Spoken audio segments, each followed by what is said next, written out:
여러분의 습성하고 하나님의 인격하고 같아요, 달라요? 엄청나게 다릅니다. 그럼 어떻게 하겠어요? 자유의지를 가진 사람의 마음이 자기의 주체성을 잃지 않고 하나님의 다스림을 따라서 열매 맺는 원리가 있어요. 그게 뭐냐면 따라서 하겠습니다. 깨달음. 깨닫는 거예요. 성령님의 도우심을 받아서 말씀과 기도를 통해서 인생과 하나님의 이치와 법에 대해서 깨달아서 내가 그 하나님의 법에 대해서 동의하고 일치가 되어져서 내 생각과 내 습관과 내 체질보다 하나님의 생각과 하나님의 습관, 하나님이 얘기하는 세계가 더 나에게 좋은 것이구나, 맞구나라고 생각해서 하나님, 내 체질은 이것에 안 맞지만은 내가 이것에 순종하기를 원하오니 하나님의 나를 도와주십시오. 성령님, 이 부분에 나를 깨우쳐 주기 도와주십시오 하면서 하나님과 맞춰가는 생활이 신앙생활이에요.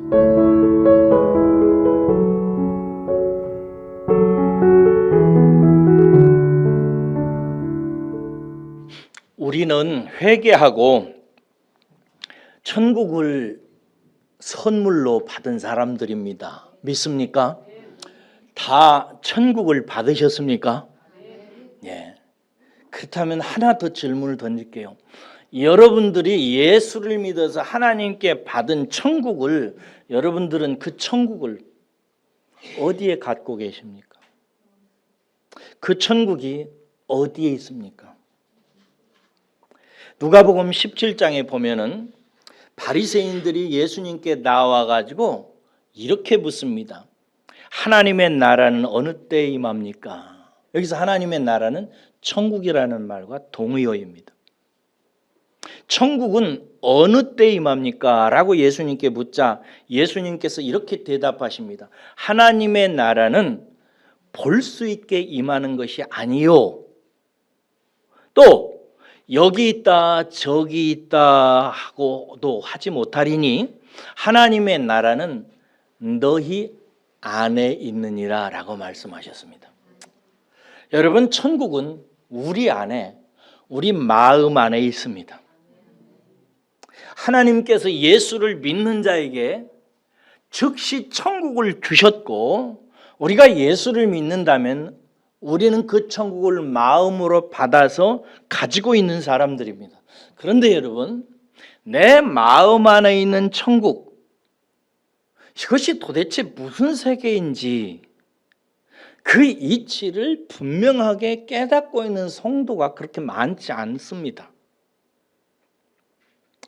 우리가 예수를 믿을 때 하나님이 선물로 천국을 주시고, 이 천국은 우리 마음에 있고, 우리는 이 마음을 통해서 천국으로 들어가기도 하고 나오기도 하며 누린다는 이치를 막연하게는 대략 알고 있지만, 구체적으로 이 마음 안에 있는 천국을 어떻게 우리가 들어가고 누리는지에 대해서 분명하게 깨닫지 못하고 일생을 살아가는 성도들이 많습니다. 이게 평생의 숙제이기도 합니다.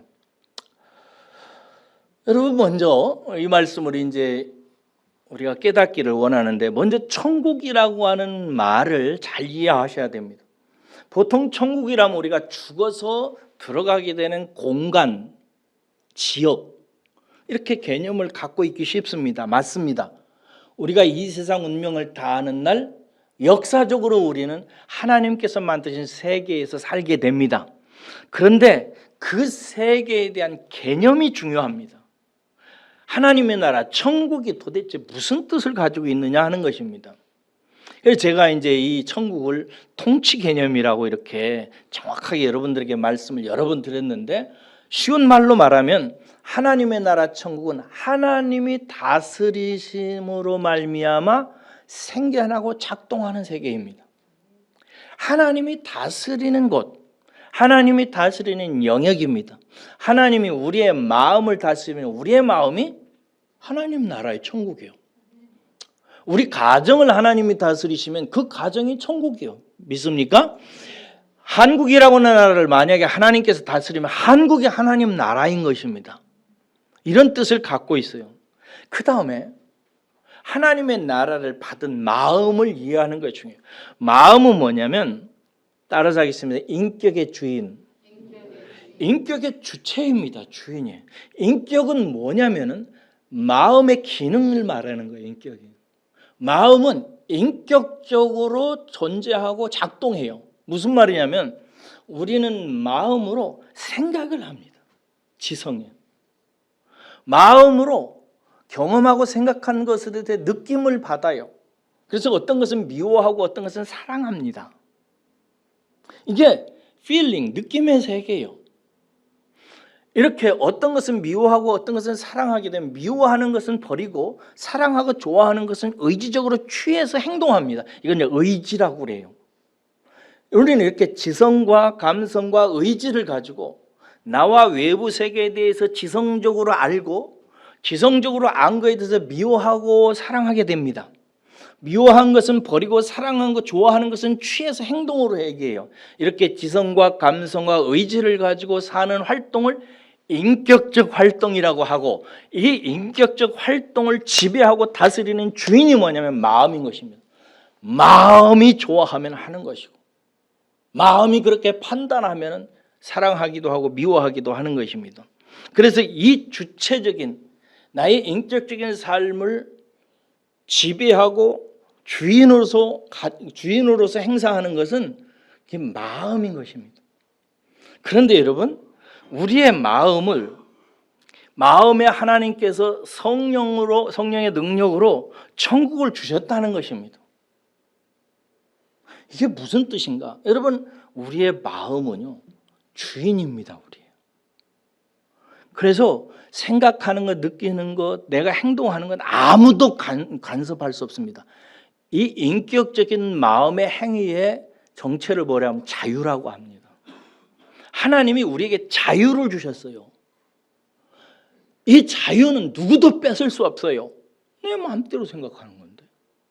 내가 좋으면 좋고 남이 싫으면 내가 싫으면 싫고 내가 사랑하는데 누가 뭐라고 그러겠어요? 그리고 내가 좋아하고 미워하는 것, 버리거나 취하는 것, 의지적인 행동을 누가 막겠습니까? 하나님도 못 막습니다. 그래서 아담과 하와가 선악과를 따먹었어요.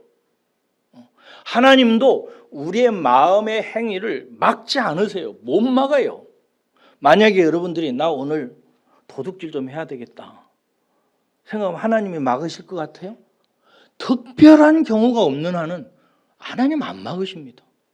아이고 인생 살기 싫은데 저기 다리 위에서 오늘 좀 뛰어내려서 마감을 해야 되겠다. 뛰어내려 보세요. 하나님이 잡으실 것 같아요? 특별한 경우가 없는 이상은 하나님께서 안 잡으세요. 왜? 내 자유니까요. 인격적인 행위의 주인은 우리의 마음입니다. 마음의 핵심은 뭐냐? 자유예요. 주권을 자기가 가지고 있다고요. 그런데 이 주체, 주권, 자유를 가지고 있는 천부인권으로 받아서 누리고 있는 우리 마음 안에 하나님께서 나라를 주셨다고 이렇게 표현하는 거예요. 그런데 그 하나님의 나라의 뜻이 뭐라고 그래요? 하나님이 다스리는 세계라는 거예요. 이게 무슨 뜻이에요? 우리가 마음을 가지고 인격적으로 내 마음대로 살아갈 수 있는 존재인데 하나님께서 그런 나를 다스리시기 시작한다는 것입니다. 통치한다는 거예요. 그러면은 여러분이 생각할 때 나라고는 주체하고 하나님이 예수님을 주인님으로 해가지고 나를 다스리기 위해서 예수님이 주인 돼서 다스리시는 천국을 주셨다는 것은 서로가 충돌이 되겠어요? 안 되겠어요? 되죠. 충돌이 됩니다. 그래서 어떤 사람은 일평생 하나님과 싸우면서 지내는 사람이 있고 어떤 사람은 하나님과 사이좋게 지내는 사람이 있어요. 여러분들은 싸우면서 신앙생활 할래요? 사이좋게 지낼래요? 이게 우리의 마음과 하나님의 통치가 조화를 이루어져야 돼요. 이게 중요합니다. 이 원리를 잘 깨달으셔야 돼요.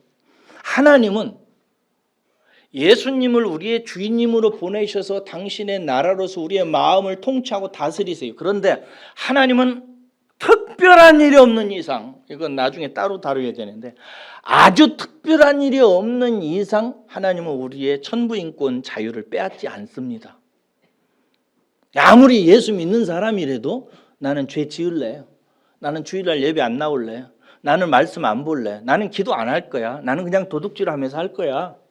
나는 그냥 죄 가운데 살 거야 라고 결정하고 살면 하나님의 통치는 내 안에서 역사를 할 수 있을까요? 없을까요?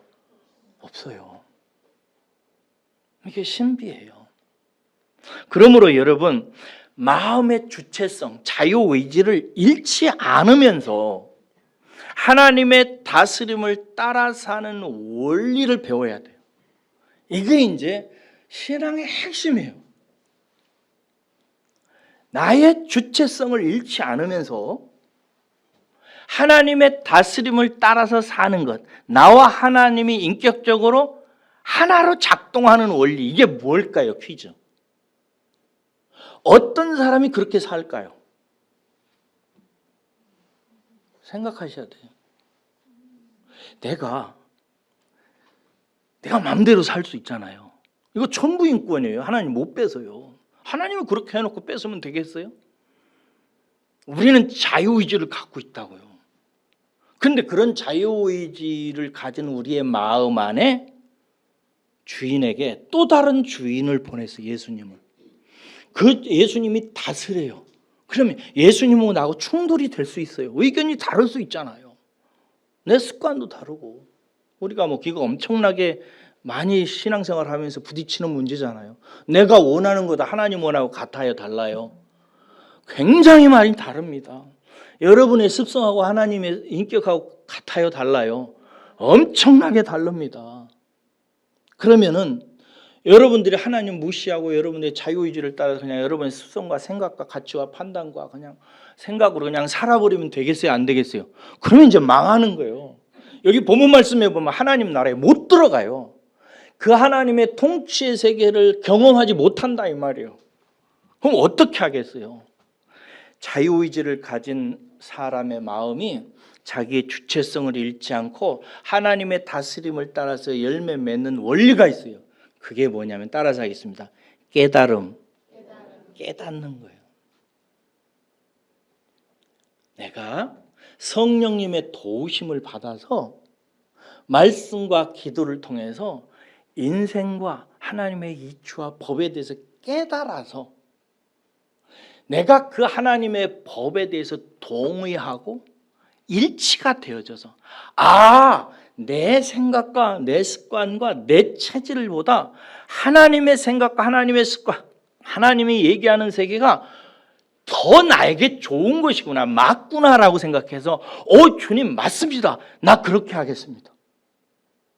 라고 생각해서 하나님 내 체질은 이것에 안 맞지만은 내가 이것에 순종하기를 원하오니 하나님의 나를 도와주십시오. 성령님 이 부분에 나를 깨우쳐 주기 도와주십시오 하면서 하나님과 맞춰가는 생활이 신앙생활이에요. 그러므로 신앙생활의 키워드는 뭐냐? 우리의 마음이 천국에 합당한 마음이 되어져야 돼요. 내 마음이 하나님의 다스리는 세계하고 잘 어울려져 가는 거예요. 이렇게 될 때 마태복음 13장에 열매 맺는 인생을 비유로 하셨잖아요. 30배, 60배, 100배를 맺는 땅을 뭐라고 그랬어요? 옥토라 하셨고, 이 옥토는 뭘 비유한다고 하셨어요? 하나님의 말씀을 듣고 깨닫는 자니. 읽어보세요. 마태복음 13장 나와 있다니까. 하나님의 말씀을 듣고 깨닫는 자니 그 사람이 30배, 60배, 100배 열매를 맺는다 이거죠. 그러시기를 주의 이름으로 축원합니다. 오늘 본문에서 이 원리를 마음에 잘 깨달으시고 이해하시기를 바랍니다. 오늘 본문 이야기는 아주 간단합니다. 예수님이 유대 지경과 요단강 건너편에서 가르치니까 사람들이 막 몰려들었나 봐요. 이때 사람들이 예수님께서 참 신령한 말씀을 하시니까 예수님에게 안수를 받으면 우리 애들이 똑똑하겠다 생각해가지고 자기 자식들을 데려와서 만져주고 안수해달라고 데려온 거예요. 그러니까 애들이 몰려드니까 이게 좀 문제가 시끄러워지잖아요. 제자들이 이걸 꾸짖었단 말이에요. 애들은 데리고 그러냐, 애들은 가라 이랬단 말이에요. 그러자 그 제자들을 향해서 예수님께서 노하시면서 어린아이들이 내게 오는 것을 금하지 말라라고 말씀하시면서 이런 신비한 말씀을 하십니다. 하나님의 나라 곧 천국이 이런 자의 것이니라 이렇게 돼 있어요. 어린아이와 같은 자의 것이다 라고 얘기하면서 더 신비한 말씀을 하세요. 하나님이 예수님이 중요한 말씀을 할 때 무슨 표현을 쓴다고 그랬어요? 진실로, 진짜로 중요한 말을 한다 하면서 정말 중요한 말씀을 하시는데 누구든지 하나님의 나라를 천국을 어린아이와 같이 받들지 않는 자는 결단코 그것에 들어가지 못하리라 이렇게 얘기해요. 하나님의 나라 천국을 어린아이처럼 받들지 않는 자는 절대 그 나라 경험 못한다 이 소리예요. 그 나라 속에 들어가지를 못한다 이거예요. 나중에 천국 못 간다는 그 말이 아니라 그 나라를 경험하지 못한다 이런 뜻이죠. 여러분 이 말을 잘 깨달으셔야 돼요. 첫 번째 제가 질문을 할 테니까 여러분이 답을 내보세요. 제자들은 왜 아이들을 금했을까요? 왜 제자들이 애들 노는 것을 막 아이고 좀 그만 와 얘들은 가라 이렇게 했을까요? 시끄럽고 한마디로 말해서 방해가 되고 쓸데없으니까. 그렇죠. 제가 중학교 때 충청남도 서천 비인면에 비인 중학교가 있어요. 오스트리아의 수도가 비인인데 제 중학교 이름도 비인이에요. 멋있죠? 외국 가전. 비인 중학교 앞에 비인 시장이 있어요. 5일장인데 혹은 7일장도 쓰기도 했어요. 5일장인데 거기 가면은 약장수도 있고 뭐 이런저런 뭐 도구 파는 사람들도 있고 이래요. 그러면은 이제 중학교 1학년 때 처음으로 시장을 제법 구경하게 되니까 거기 가잖아요. 그러면은 거기서 약장사하는 아저씨들, 물건 파는 아저씨들 이런 사람들 저는 신기해가지고 가서 이렇게 구경하면은 그 아저씨들이 저한테 그랬어요. 애들은 가라. 가라. 왜 그러겠어요? 돈도 없으면서 앞에 가로막고 있으니까 애들 가라. 쓸모없는 애들은 가라 이 말이죠. 그래서 제자들이 애들을 막은 것입니다. 여기서 여러분 예수님하고 제자들과 충돌합니다. 왜 그러냐면 예수님이 생각하는 나라하고요 제자들이 생각하는 나라하고가 안 맞는 것입니다. 제자들이 생각하는 나라가 있어요. 그것은 예수님을 왕으로 해가지고 제자들이 꿈꾸는 그때 당시에 나라가 있었어요. 무슨 나라를 만들기를 원했어요? 지금 로마의 속국이니까 옛날에 우리나라 일제시대 때 제국주의에서 속국이 되서 해방되듯이 먼저 이스라엘 해방하고 그 다음에 군사를 키우고 정치적으로 든든하게 세우고 경제 부흥시켜서 세계의 유일한 대단한 나라를 만들어야 되겠다라고 생각하는 나라를 꿈꿨어요. 요새도요 이런 목사님들 많습니다. 그런 나라를 꿈꿨어요. 그러니까 그런 나라는 뭐가 있어야 돼요? 힘이 있어야 됩니다. 그렇죠? 인간에게 힘은 뭐예요? 돈이죠. 사람 숫자고. 근데 애들은 그거에는 맞지 않는 힘이에요. 애들은 걸리적거리기나 하지. 애들이 뭐 돈을 내겠어요. 뭐 대모를 하겠어요. 군사로 뭘 행동을 하겠어요. 그러니까 제자들이 아무런 도움도 아니고 힘도 안 되고 방해만 되니까 쓸데없다고 해서 어린아이를 내쫓은 것입니다. 여러분 세상적인 측면에서 하나님의 나라는 누구의 것인가? 제자들이 이렇게 쓸모없다고 한 자를 예수님께서 말씀하시기를 천국은 이런 자들의 것이니라.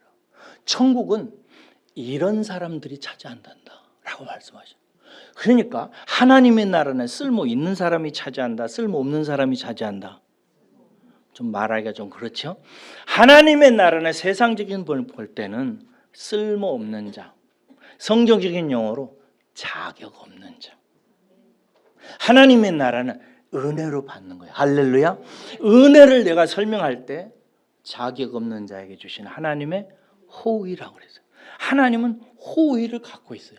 기쁠 호자 뜻의 자. 하나님은 기쁜 뜻을 가지고 기쁜 의지를 가지고 반드시 내가 하나님의 나라를 이런 자들에게 상속하게 하겠다. 그 자는 누군가? 자격 없는 자들이다. 여러분, 저와 여러분들은 하나님 나라에 아무 자격이 없는 자들이에요. 그러니까 교회에서 교만하시면 절대 안 됩니다. 하나님의 은혜로 있을 데 없는 자 왜 구속하여 주는지 난 알 수 없도다. 하나님의 나라는 우리같이 쓸데없는 자들에게, 아무 자격 없는 자들에게 하나님께서 은혜로 주시는 거예요. 우리가 예수를 믿을 때 우리의 마음에 하나님께서 하나님 나라 천국을 주세요. 그런데 그 천국을 주는 것은 우리가 무슨 자격이 있거나 능력이 있거나 잘나거나 실력이 있어서 받는 것이 아니고 아무 자격 없는 자에게 그냥 주시는 거예요. 세상 사람들이 볼 때는 세상에 쓸데없는 사람들이지만 우리는 하나님께서 그렇게 주신 거예요. 그래서 천국에 합당한 마음의 정서가 있어요. 기쁨이에요. 천국을 받은 사람들의 마음속에는 기쁨이 찾아와요. 그래서 저는 다 이것 한번 여러분들이 체험해 보셨으면 좋겠는데, 여러분 달라고 하면 하나님이 주실 수 있어요. 이거 경험할 수 있어요. 여러분들 간증이나 이런 거 들어보면은 예수님 만나가지고 마음에 천국이 말 때 간증하는 사람들 중에 너무너무 기뻐가지고 막 펄쩍펄쩍 뛰고 막 눈물 흘리고 막 맨날 며칠을 감사하고 했다는 사람들 얘기 들어봤죠? 어저께 김수미 씨가 세상을 떠났어요. 김수미 씨는 진짜 쓸데없는 사람입니다. 세상에서는요 쓸데 있는지 모르겠어요. 하나님 나라에서는 쓸데없는 사람들, 그 사람 괜히 속된 말로 신기만 있어가지고 무당 찾아다니고 맨 그런 짓 했어요. 근데 어느 날 하나님께서 김수미 씨를 구원하셨어요. 그래서 예수 믿었습니다. 여러분 할렐루야. 예수 믿고 그가 간증하는데 보니까 이런 말을 하더라고요. 너무 기쁘다는 거예요. 예수 믿는 그 마음이. 그래가지고 말하기를 10년만 아니 20년만 일찍 믿었더라면 얼마나 좋았을까. 이렇게 좋은데 라고 하면서 자기가 기도하는 것을 간증하는 걸 제가 들은 적이 있어요.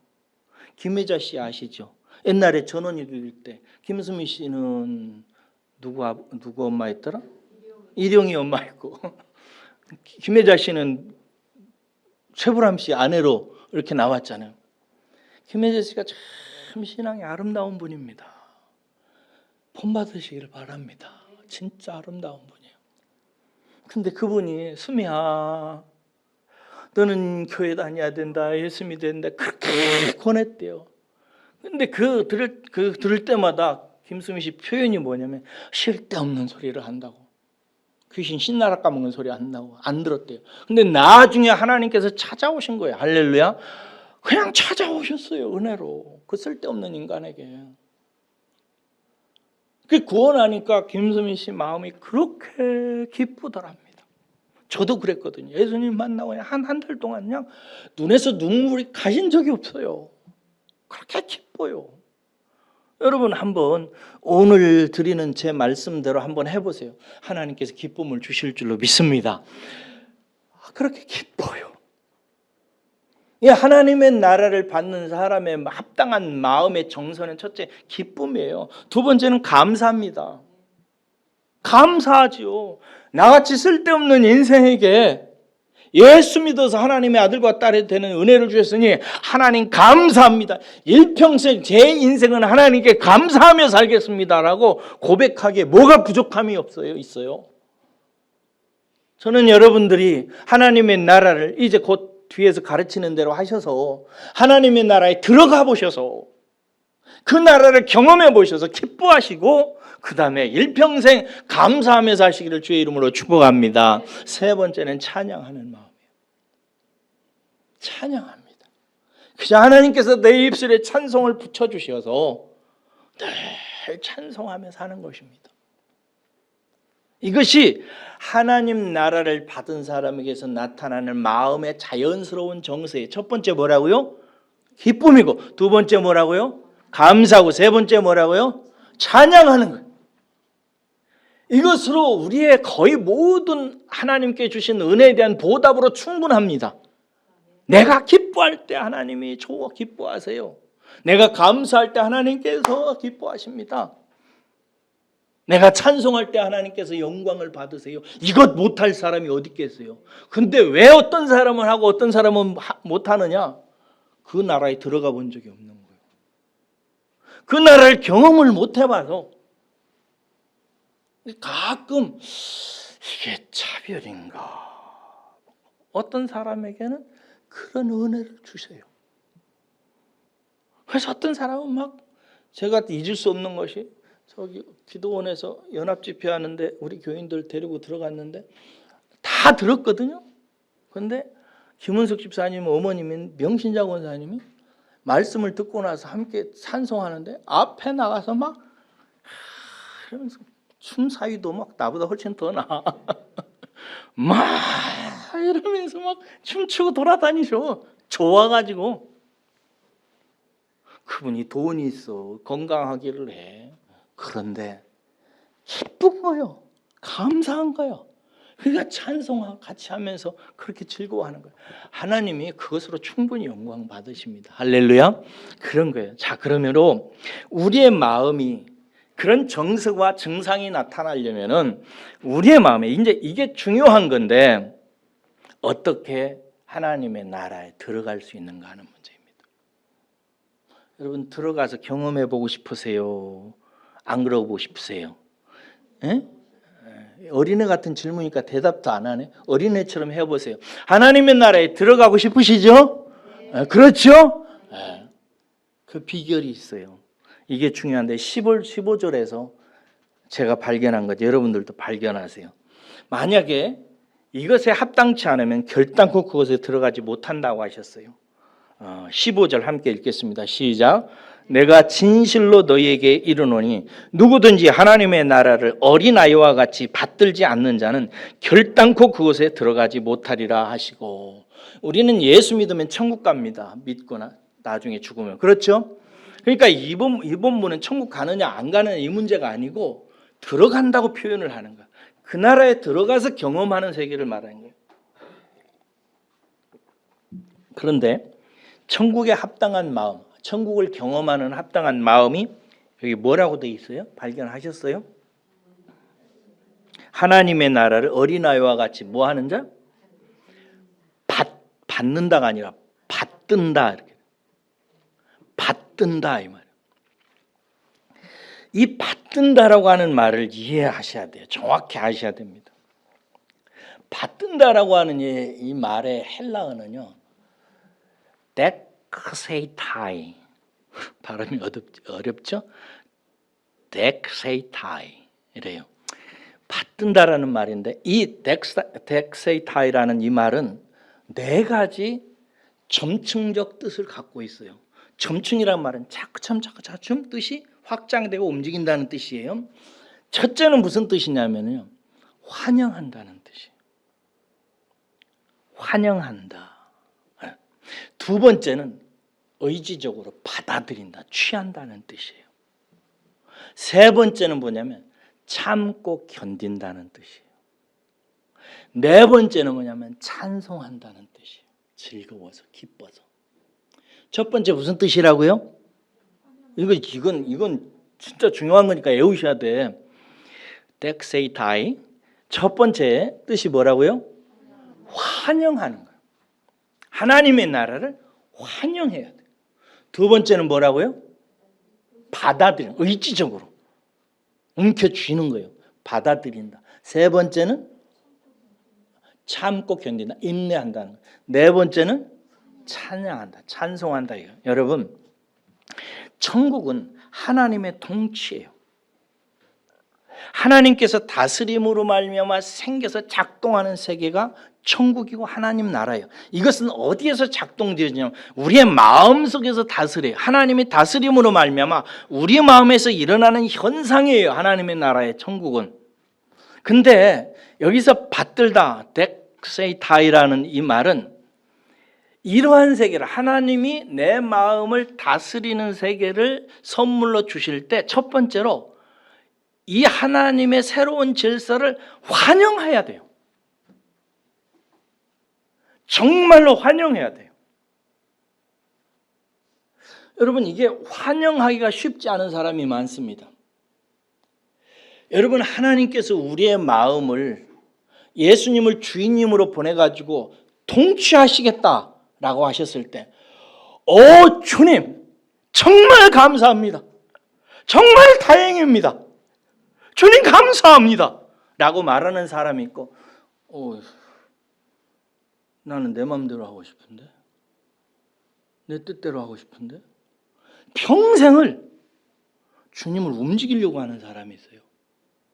자기가 원하고 바라고 자기가 하는 뜻대로 자기 주인이 돼서, 하나님은 힘 있는 알라딘의 램프의 요정처럼 내가 하라는 대로 따라서 했으면 좋은 하나님으로 조종하고 싶어하는 이 우상 숭배의 속성이 있거든요. 어떤 성도는 일평생을 하나님을 그렇게 우상으로 대접하는 분이 있습니다. 기도 제목도 맨날 주세요, 바꿔주세요, 틀어주세요, 돌려주세요, 나중 주세요, 빨리 주세요. 일평생을 자기가 원하는 대로 행동하고 싶어하는 사람은 하나님이 예수님을 통해서 나를 지배하고 다스리려고 하는 이 하나님의 나라를 덱세이타이 환영하지 않아요. 그런데 누가 환영하느냐? 인생을 살아보니까 내 뜻대로 되는 게 하나도 없어. 문제는 나야, 다. 원수가 남이 아니라 나라고, 나. 내 생각 때문에 내 마음의 세계가 만들어지고, 내 행위 때문에 하나님을 떠나서 살고, 내 욕망 때문에 하나님 법 밖에서 살다가 나도 내 자식도 내 운명도 다 망친다는 사실을 깨달은 사람.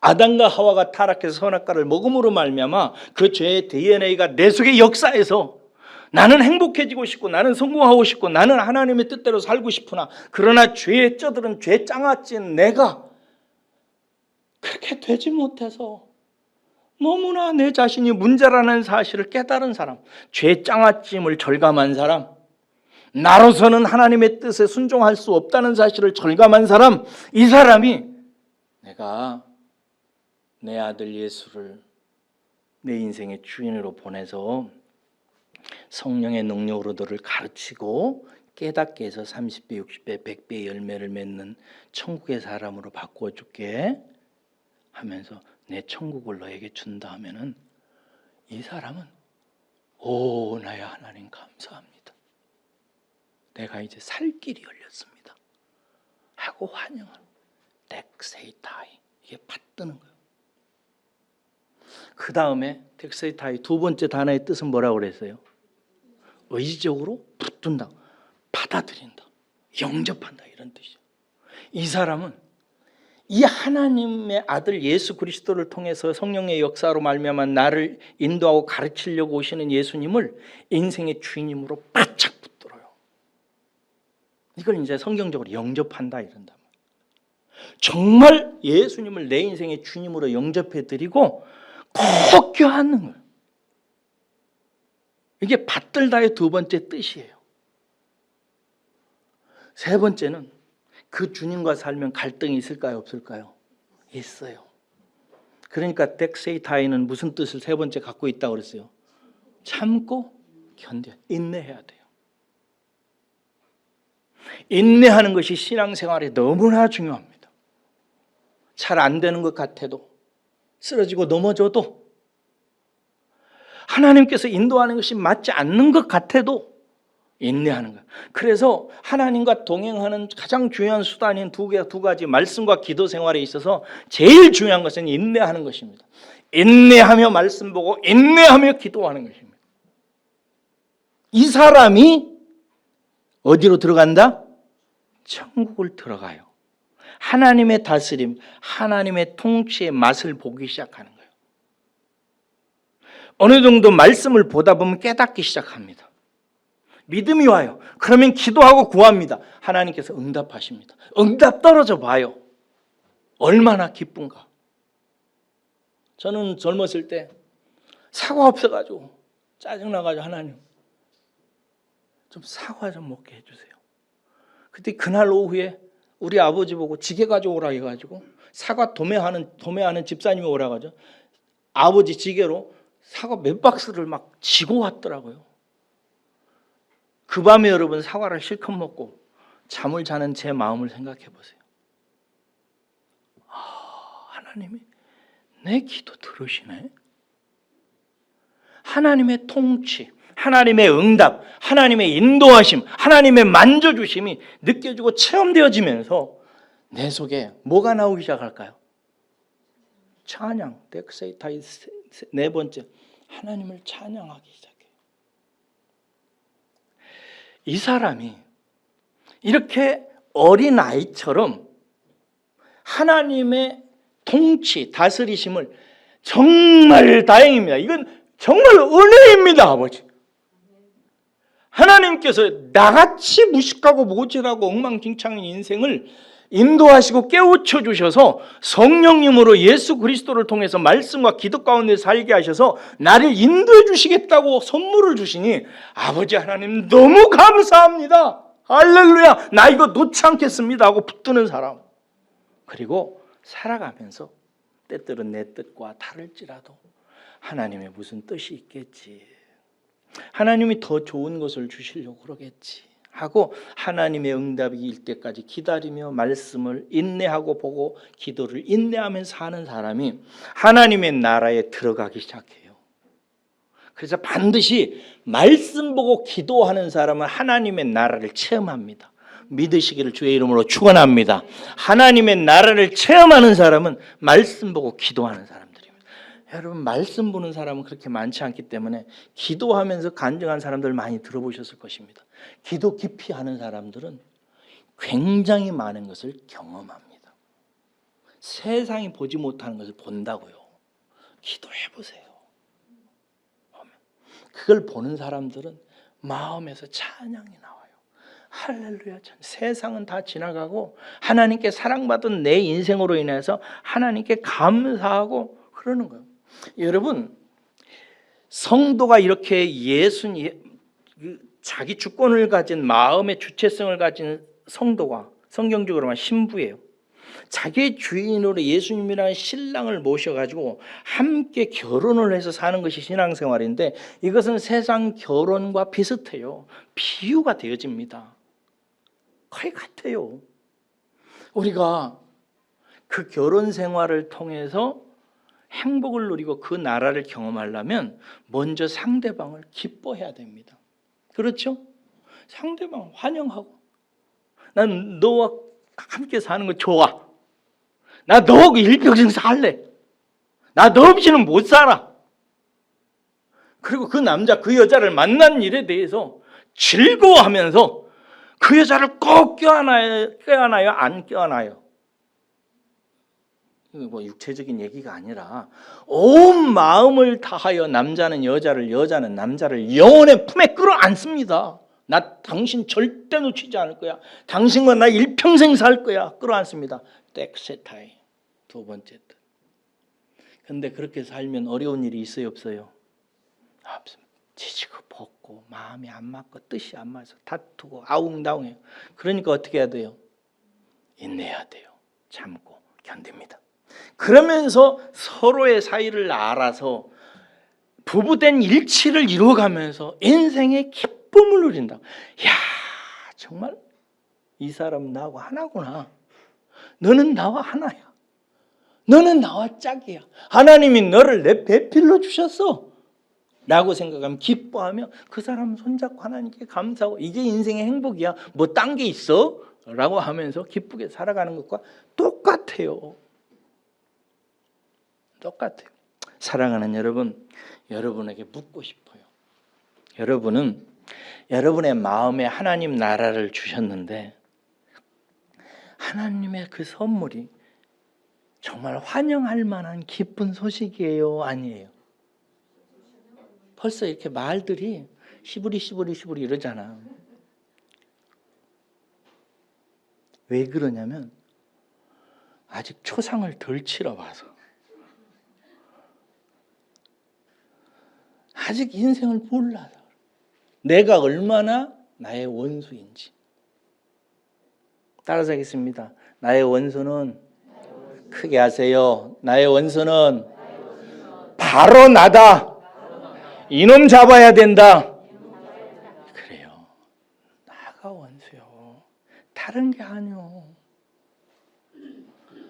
내 생각과 내 뜻과 내 철학과 내 판단과 내 행위 때문에 내가 고생하는 거요. 그런데 그런 나의 마음속에 오셔서 말씀으로 깨우치고 기도로 알려주셔가지고 하나님의 통치를 내 주체적인 생각과 깨달음으로 바꾸어서 나로 하여금 그 뜻으로 자유를 잃지 않고 주권을 가지고 인생을 살게 해요. 여러분, 기독교에서 잘못 설교할 때 예수님은 주인이고 우리는 종이다라고 할 때 종의 개념은 수동적인 개념이 아니에요. 옛날에 구약시대에 종은 뭐라고 설명했냐면요, 좋은 주인이 종에게 합당한 그 대가를 지불해가지고 노예값을 지불해 너를 자유인이다 하고 풀어줘요. 그러면 참 종은 어떤 종이냐면 자기는 그 주인이 싫은 거예요. 참 제일 싫은 게 좋은 거예요. 밖에 나가서 자유인으로 내가 살아봤댔자 돈도 없고 지식도 없고 능력도 없어서 살기가 힘들 것 같아. 그래서 자유를 받은 어떤 종들은 생각하기를, 나는 나 혼자 자유를 가지고 사는 것, 나는 내 인생 나 지킬 수 없어, 내 자식들 내 아내 제대로 먹일 수 없어. 이런 종들은 어떻게 했냐면 주인에게 가가지고 자유의지를 가지고 자가지고 나는 당신의 종이 되겠습니다. 자유를 가진 종을 선언해요. 선언해가지고 이렇게 해서 나는 당신과 함께 살면서 나와 내 가정을 먹여 살리고 살겠습니다 하는 사람은 어떻게 하라고 율법에 되어 있냐면 귀에 구멍을 뚫으라고 그랬어요. 신약에서 사도 바울이 뭐라고 하냐면 나는 자유자다 이렇게 얘기해요. 내가 그런 구원이 없겠느냐? 내가 주의 일을 하면서 사역을 해서 요즘 현대 목회자들처럼 사례비를 받을 권한이 내게 없겠느냐? 있다 이거요. 그러나 나는 그리스도의 종이다. 어쩔 수 없이 수동적으로 종이 된 게 아니라 능동적으로 종이 되는 거예요. 이게 진정한 자유요. 내가 남을 사랑할 권리도 있고 사랑하지 않을 권리도 있어요. 그런데 내 능동적으로 나는 저 사람을 사랑하겠어, 나는 저 사람을 섬기는 자가 되겠어, 이 사람이 진짜 자유인이에요. 이 길로 우리를 인도하세요. 그러니까 우리는 성도는 하나님은 주인이고 예수님은 주인이니까 나는 하기 싫은데 억지로 순종하겠습니다, 주여 헌금 바치겠습니다, 주여 충성하겠습니다. 이 사람 평생 종으로 사는 거예요. 왜 그 삶을 반복하는가? 깨닫지 못해서, 깨달음이 없어서 종으로 살아요. 하나님은 그런 성도 키우시기를 원치 아니하십니다. 그래서 깨닫는 자는 복이 있는 거예요. 깨닫는 자가 30배, 50배, 60배, 100배, 1000배의 열매를 맺어요. 그래서 깨닫게 하기 위해서 깨닫게 하시는 영, 진리의 영, 성령님을 우리에게 보내주셔서 예수님의 인도하심을 따르도록, 주체적으로 자유의지를 가지고 따르도록 성경 말씀을 가지고 계속해서 진리의 영으로 가르치는 거예요. 그래서 인생이 발견해야 되는 두 가지가 있어요. 꼭 발견해야 돼. 이것은 첫째는 내가 나를 죽이는 죄인이다, 나를 망하게 하는 죄인이다라고 하는 사실을 먼저 발견해. 그리고 참된 주인이신 예수님을 발견해야 돼요. 여러분, 에든버러 대학의 제임스 심슨이라고 하는 교수님이 계세요. 이 심슨 교수님이 진통제를 발견해가지고 고통 없이 수술을 받게 하신 분이에요. 우리는 정말 이분께 감사해야 돼요. 만약에 진통제가 발견이 안 됐으면 저나 여러분들이랑 어떻게 치료해야 돼요? 배 가르고 막 팔 자를 때 막 생으로 참아야 되잖아요. 이분이 심슨 교수님이 발견해서 그런 거예요. 이 정말 훌륭한 분이잖아요. 그러니까 뭐 모든 사람들이 다 존경하죠. 한 번은 한 학생이 이 노 교수가 된 심승경에게 묻습니다. 선생님에게서 일생일대 최고의 발견은 진통제겠지요? 하고 그래요. 그래서 심승경이 이렇게 얘기합니다. No. 내 생에서 가장 소중한 발견은 내가 죄인이라는 사실이고, 두 번째로 예수님이 나의 구주라는 사실일세요. 정말 이쯤 돼야지. 나는 내 인생의 최고의 발견, 내가 죄인이라는 것이었어요. 나로서는 안 된다는 것 발견했네. 그런데 하나님께서 예수님을 내 인생의 주님으로 보내주셨다네. 그래서 나는 이 주님을 모시고 인생을 깨달으면서 사는 인생을 받게 됐다네. 이게 천국이라 이 말이에요. 오늘 집회에 우리가 포괄적 차별금지법 반대 집회에 가는데, 이 집회를 이론적으로 학문적으로 밝혀주고 한국의 이 모든 운동을 지탱시켜주는 교수님이 계십니다. 이 천재예요. 이분이 고등학교 때부터 공부를 그렇게 열심히 하고 신앙적인 고민을 엄청나게 하고 죽음의 사선을 자살 충동에서 벗어나기 위해서, 넘어가기 위해서 애쓰고 고민한 학생이었어요. 이 사람이 서울대학을 나오고 외국에 유학을 갔다 와가지고 이 동성애가 의학적으로 바르지 않다는 것을 이렇게 증명했어요. 그래서 부산대학교 교수님으로 계시다 지금 한동대 석좌 교수님으로 계신 분인데, 이분이 이렇게 얘기를 하더라고요. 제가 지난주에 이분 강의를 듣는데 자기 인생의 최고의 발견은 세 가지라고 이렇게. 첫째는 하나님이 계시다는 것. 이것이 그 인생을 구원했다고 이렇게 얘기해요. 자기는 하나님이 계시다는 사실 때문에 살아야 되는 이유를 찾았다고 이렇게 얘기해요. 하나님이 계시다. 두 번째는 내가 죄인이라는 것. 이거 발견했다. 세 번째는 그 하나님이 나를 인도하신다는 것. 통치하신다는 걸 발견해요. 하나님은 살아계시고 그런데 나는 죄인이다 이거. 사망 선고죠. 살 길이 없어요. 그런데 그 하나님이 나를 사랑하셔서 예수님을 통해서 나를 다스리고 있어 인도하신다는 사실을 발견했다. 이것을 알게 됐을 때 그분이 너무 기뻐서 미국에서 미국인가 유럽인가 독일인가 어디서 공부하고 한국 올 때 비행기를 타고 오면서 비행기에서 앉아있지를 못했대요. 계속 돌아다니면서 속으로 찬송하고 울며 그러면서 한국에 왔대요. 사랑하는 여러분, 저는 여러분들이 선물로 하나님 나라를 받았잖아요. 그렇죠? 이건 믿으시죠? 즉시 선물로 주십니다. 예수님 믿으면. 근데 문제는 어떤 사람은 그 하나님 나라에 들어가서 경험해 보는 사람이 있고요. 어떤 사람은 경험을 못하는 사람이 있습니다. 둘째 사람 때문에 저는 정말 속이 타요. 우리 모두 다 하나님의 나라를 경험합시다. 그러면 어린아이가 그 부모 밑에 있는 것을 애들이 기뻐해요, 안 기뻐해요? 기뻐합니다. 우리 세령 집사님이 희원이를 키워서 이제 알겠지만 희원이가 제일 기뻐할 때가 언제요? 세령 집사님이 함께 있을 때요.